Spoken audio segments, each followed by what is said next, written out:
지금 열왕기상하 두 번째 부분을 공부하고 있는데 지난 시간에 르호보암 때 왜 이스라엘이 갈라졌는지에 대해 공부했었고 그 다음 여로보암의 죄가 무엇인지 어떤 영향을 미쳤는지에 대해 공부했었어.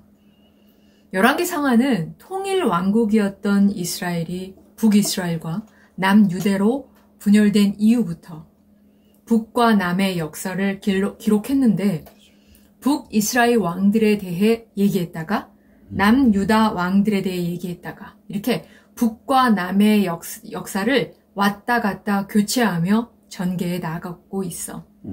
이번 시간에는 북이스라엘은 왜 이런 나라, 왜 이런 사회가 되어버렸을까에 대해 공부할 거야. 먼저 여로보암의 아들 나답은 왜 왕이 되자마자 죽게 되었는지, 바하사는 왜 여로보암에 속한 모든 사람들을 다 멸했는지, 북이스라엘 전체를 범죄케 만든 여로보암의 죄의 결과는 무엇이었는지에 대해서 살펴보도록 할 거야. BC 933년에 이스라엘 통일 왕국은 북쪽 이스라엘과 남쪽 유다로 분열하게 돼. 북이스라엘의 제1대 왕이었던 여로보암은 BC 933년부터 921년까지 약 22년 동안 통치했어.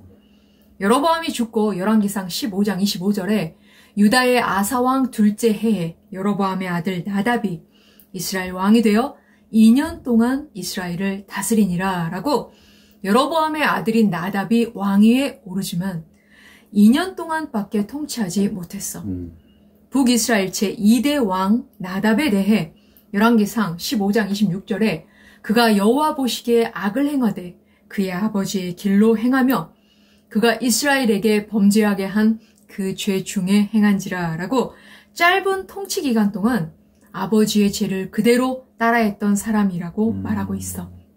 그 다음 나답이 왕위에 오르자마자 죽게 된 이유에 대해 열왕기상 15장 27절 이에 이사갈 족속 아이야의 아들 바하사가 그를 모반하여 블레 사람에게 속한 기브돈에서 그를 죽였으니 이는 나답과 온 이스라엘이 기브돈을 애워싸고 있었음이더라 라고 바하사라는 사람이 등장해.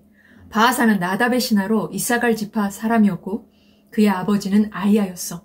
이 바하사가 나답이 블레셋에 속해 있던 기브돈, 즉 남쪽 게셀의 서쪽에 있던 성읍을 탈환하기 위해서 진을 치고 전쟁을 지휘하고 있는 상황에서 나답에게 반기를 들었어. 열왕기상 15장 28절에 유다의 아사왕 셋째에 바하사가 나답을 죽이고 대신하여 왕이 되고 라고 진을 치고 있는 긴박한 상황을 이용해서 북이스라엘의 초다왕 여로보암의 아들 나답을 죽이고 자신이 왕위에 오르는 역성혁명을 일으켰던 거야.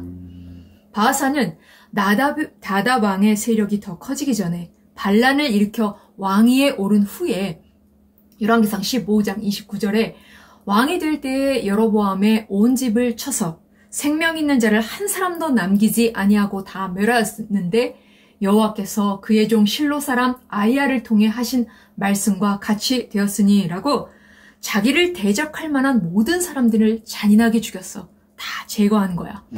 그런데 성경은 이 일이 29절 여호와께서 그의 종 실로 사람 아이야를 통하여 하신 말씀과 같이 되었으니 라고 말하고 있어. 이 실로 사람 아이야는 선지자로 솔로몬의 신하였던 여로보암에게 장차 이스라엘의 왕이 될 것이라고 예언한 사람이야. 기억나지? 여로보암이 북이스라엘의 왕이 된 후에 자신의 아들 아비야가 병에 들었어. 그래서 열왕기상 14장 2절 여로보암이 자기 아내에게 이르되 청하건대 일어나 변장하여 사람들이 그대가 여로보암의 아내임을 알지 못하게 하고 실로로 가서 거기 선지자 아이야가 있나니 그는 이전에 내가 이 백성의 왕이 될 것을 내게 말한 사람이니라 라는 말씀처럼 여로보암의 아내가 아들의 회복을 위해 아이야 선지자를 찾아갔어.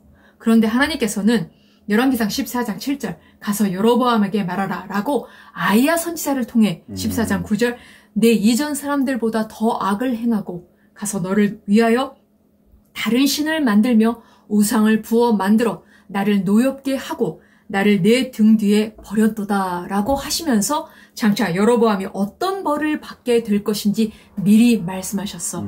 열왕기상 14장 10절에 그러므로 내가 여호와의 집에 재앙을 내려 여로보암에게 속한 사내는 이스라엘 가운데 매인자나 노인자나 다 끊어버리되 거름더미를 쓸어버린 같이 여로보암의 집을 말갛게 쓸어버릴지니라 라고 여로보암에게 말씀하셨는데, 지금 바하사가 역성혁명을 일으켜 아이야 선지자를 통해 예고하신 대로 여로보암에게 속한 모든 사람을 죽였던 거야.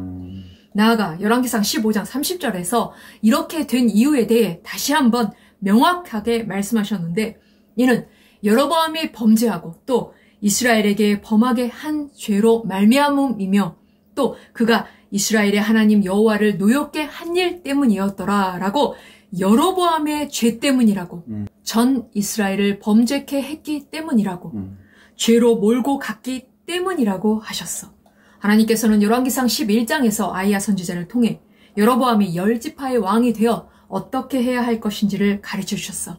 이처럼 여로보암은 분명한 말씀을 받았는데도, 분명한 약속을 받았는데도 하나님의 뜻대로 말씀대로 하지 않고 자기의 방법으로, 자기의 꾀로 하나님이 주신 왕권을 유지하려고 대대손손 왕조를 이어가려고 했고, 이 일로 30절 그가 이스라엘의 하나님 여호와를 노엽게 한 일, 하나님을 크게 진노케 했던 거야.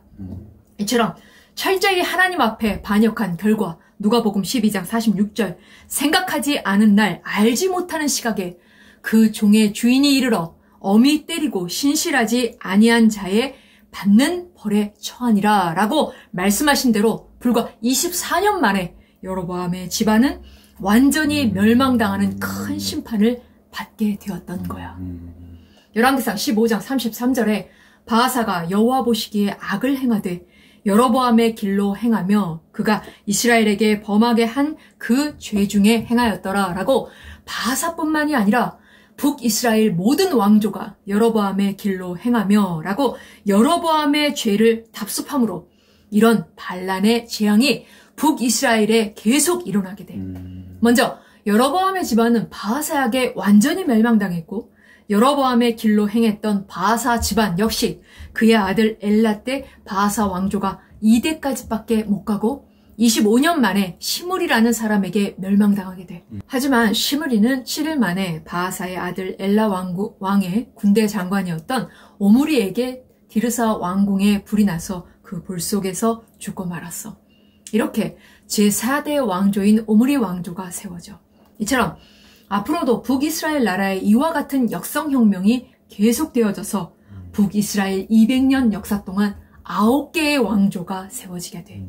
그리고 마침내 북이스라엘 마지막 왕인 호세아 왕은 아수르에게 포로로 잡혀가 아수르에서 죄수의 몸으로 일생을 살다가 비참하게 죽게 돼.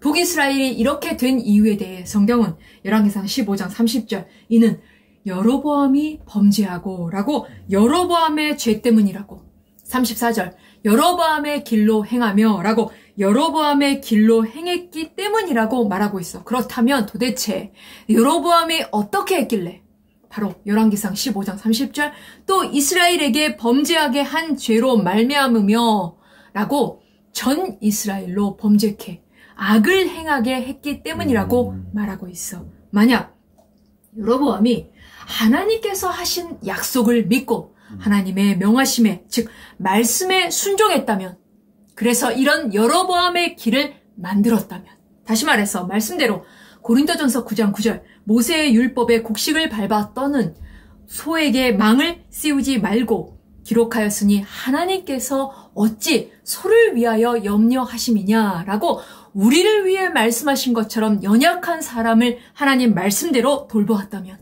잠언 19장 17절 가난한 자를 불쌍히 여기는 것은 여호와께 구워드리는 것이니 그의 선행을 그에게 갚아 주시리라 라고 하나님이 주실 복을 바라보며 불쌍한 사람, 가난한 사람을 하나님 말씀대로 도왔다면, 고린도전서 10장 12절 그런즉 선줄로 생각하는 자는 넘어질까 조심하라 라고 언제나 빚진 자의 마음과 겸손한 자세로 하나님의 말씀대로 다른 사람에게 봉사했다면, 그런 길로 여로보암이 걸어갔다면, 그리고 그의 자손들이 아버지의 길을 따랐다면 북이스라엘 사회가 역성혁명이 반복되는, 이전 왕에 속한 모든 자를 잔인하게 진멸하는, 피가 난무하는 원한과 불신과 분노와 슬픔이 가득 찬 그런 사회가 되지는 않았을 거야.